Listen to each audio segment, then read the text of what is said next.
The knock was gentle. That was the worst part. Not loud. Not urgent. Just 3 soft taps against the wooden door. Toke, toke. Toke. Ria's eyes snapped open.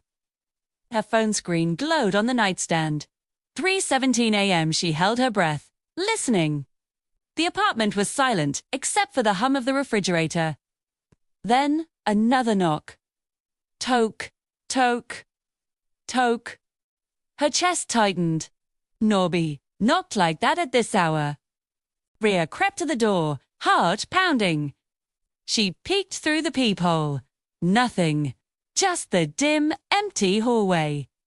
Relief washed over her until she noticed the shadow at the bottom of the door.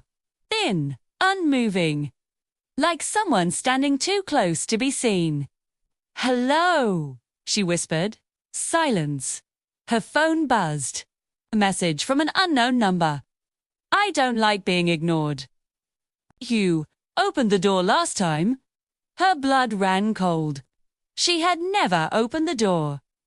Another knock came this time from inside the apartment.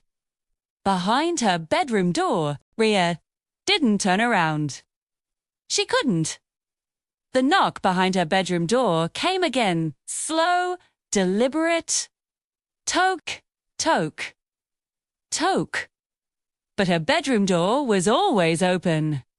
She'd needed the hallway light to feel safe. Her throat went dry. With trembling fingers, she reached back and touched the doorframe. Solid. Real. She turned. The door was closed. Her breath hitched as the handle twisted on its own. Not fast, not violent, just slow. Ria stumbled backward, her phone buzzing in her hand. It was an unknown number. The message read, "You noticed it now, didn't you? The extra room." The bedroom door creaked open. Inside wasn't her room. It was a long, narrow hallway with peeling, stained wallpaper. At the end stood a black door, pulsing like a pair of lungs. Her phone buzzed again. 2. Opens every night at 3:17. You've just never stayed awake long enough. From inside that black door, a scraping sound began. Then a whisper slid down the hall. "Ria, you left me here." The lights went out. Her phone screen died. Something stepped into the hallway. Darkness swallowed everything. Then, light. My phone flickered back to life, its cracked screen glowing weakly. The hallway was still there. The breathing door. The stains on the walls. And the thing standing between them. It looked just like me. Same height, same tangled hair, same scar on my chin. But its eyes were wrong. Too wide, too still. It smiled. Judd took my place. It said in my voice, "Olivia, I live here," I whispered its head. "No, you escaped." It stepped forward, silent. I backed away, fumbling for the lock. Click! Unlocked. "Please," I cried. "What do you want?" It raised a hand, its fingers bending backward with a pop. "To go back to sleep," it said softly. "And for you to remember." The hallway walls began to close in, and a door at the end swung open, revealing my bedroom. "Just lie down," it whispered. I shook my head. "I won't." Its smile vanished, its mouth splitting its face apart. "Then stay awake." The lights snapped on. The hallway was gone. I was alone in my apartment, shaking. My phone buzzed one last time. 3:16 a.m. 1 minute left. From somewhere inside the walls, something began to knock. The knocking wasn't coming from one place. It came from everywhere. Toke, toke, toke. Inside the walls, beneath the floor, over, above the ceiling. Ria pressed her palms over her ears, but the sound traveled through her bones, syncing with her heartbeat. Her phone screen lit up on its own. 3:17 a.m. The walls shuddered. Hairline cracks spread across the paint like veins. 2. The air grew thick, warm, and wet. The apartment smelled wrong now, like a closed room that hadn't been opened in years. The walls moved. Not collapsing.